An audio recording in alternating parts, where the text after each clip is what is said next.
외교안보 관료들의 입에서도 오만과 독선이 읽힌다. 김진호 에디터. 무고한 사람들의 삶을 담보로 하는 현재의 취약한 평화가 진짜 평화라고 믿으며 스스로를 속이고 진실을 회피하는 것은 윤석열 정부의 외교안보 철학의 정면으로 반하는 것이다. 자유와 연대가 우리 외교안보의 방향성이다. 안보마저 정치에 오염된 것일까? 직업 외교관 출신 조태용 국가안보실장이 지난 9일 공개석상에서 내놓은 말이다. 윤석열 정부 출범 1주년을 맞아 외교안보 통일 분야 평가와 과제라는 주제로 4개 국책연구기관의 공동학술회의가 열린 서울 종로구 포시즌 호텔에서다. 조 실장이 맡은 것은 기조연설. 마침 그 이틀 전 윤석열 정부 국가안보전략 보고서가 발표됐기에 국내외 주목을 받은 행사다. 국내외 전문가들은 물론 주한 외교사절도 상당수 참석했다. 그는 미중 전략경쟁과 러시아의 우크라이나 침공, 탈냉전 국제질서를 지탱해온 자유주의와 세계화라는 양대 축이 흔들리고 있다고 진단했다. 세계는 다시 군비 증강과 전략적 경쟁 구도가 부상하면서 시장 논리와 비교 우위에 따른 자유무역 대신보다 신뢰할 수 있는 국가 간 연대와 공급망 협력이 훨씬 더 강조되는 경제안보의 시대가 도래했다고 덧붙였다.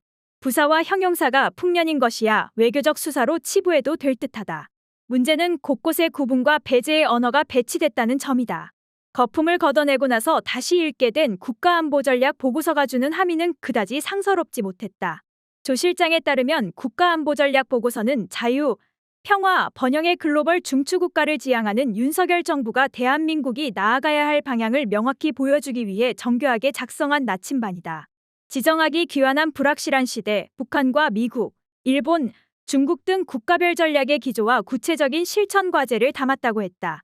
국방혁신 4.0과 경제안보 외교의 추진 방향도 포함됐다. 조 실장은 가장 먼저 필요한 것으로 우리가 놓인 상황에 대한 정확한 인식을 제시했다. 이어 곧바로 PR을 갈랐다. 누가 우리의 생존과 안보를 위협하는 적인지 그 적에 대항해서 우리 옆에 있을 나라는 어느 나라인지 분명한 인식을 가져야 한다는 주문이다. 우리 안보의 실체적 위협이자 당면한 안보 위협은 북한의 핵과 미사일로 규정한 것 역시 안보 수장으로서 이해할 만한 수순이었다. 그러면서 북한이 소위 위성 명목의 장거리 탄도미사일 발사 한 번에 쏟아부은 비용이 전체 북한 주민의 10개월치 식량에 해당한다고 주장했다. 계산 방법을 밝히지 않은 만큼 근거는 알 길이 없다. 다만 그 끝에 자기 기만적 가짜 평화를 믿으며 진실을 회피하는 게 정부 외교안보 철학의 정면으로 반하는 것이라고 말에 어리둥절하게 했다. 그에 따르면 자유는 공짜로 얻을 수 없는 것이고 힘에 기반하지 않은 평화는 진짜가 아니다. 실체적 위협인 북한 핵과 미사일에 대한 전략은커녕 대책도 제시하지 않은 채 핵과 미사일이 북한 주민의 인권과 삶을 담보로 하는 것이라는 주장만 강조됐다. 외교안보 관료의 말인지 국회의원의 정견 발표인지 헛갈렸다. 두 번째로 정부의 국가안보 전략은 우리 외교안보가 나아갈 방향성을 담고 있다면서 자유와 연대가 그 방향성이라고 말했다. 방향성을 말한다면서 뒤이어 지난 수년간 우리는 스스로를 한반도에 가둬왔다라고 말해 또다시 정견과 전략을 혼동케 했다.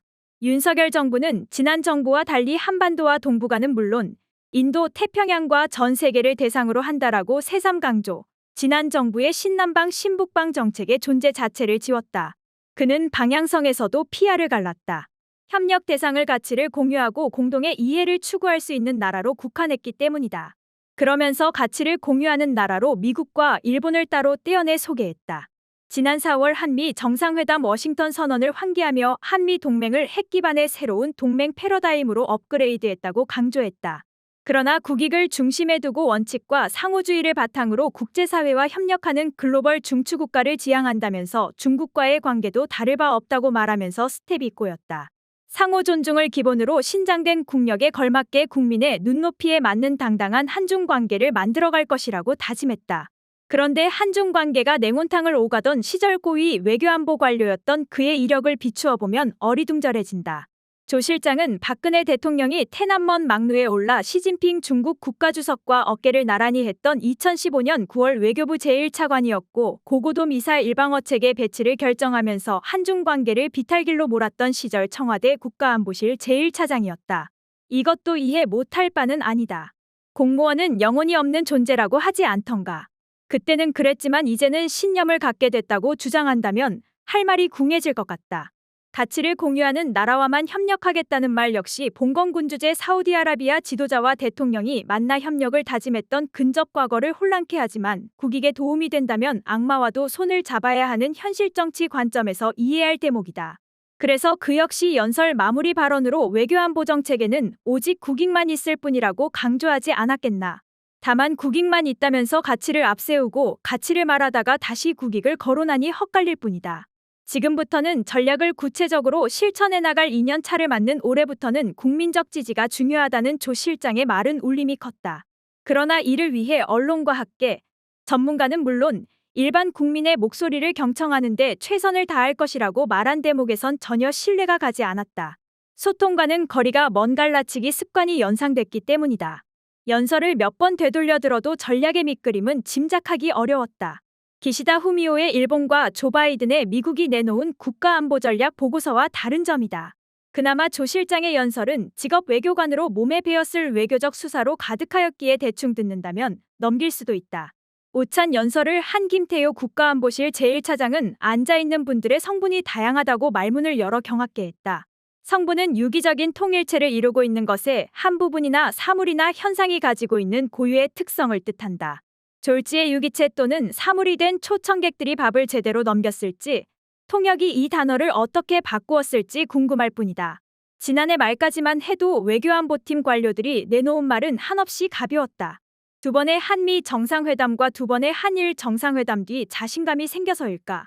가벼움에 더해 오만과 독선이 배어나온다. 국가안보를 고민하는 것으로 밥을 버는 관료들의 언어는 정확해야 한다. 불필요한 오해와 오인을 피하는 것은 전쟁 상황에서만 필요한 게 아니기 때문이다. 윤석열 정부 외교안보 철학에 정면으로 반하는 것이라는 경고는 섬뜩하다. 국제사회마저 내 편과 내 편으로 가르면서 보이는 단호함이 대체 국익에 어떤 도움이 될지 묘연하기 짝이 없다. 그 자신감이 불안하다.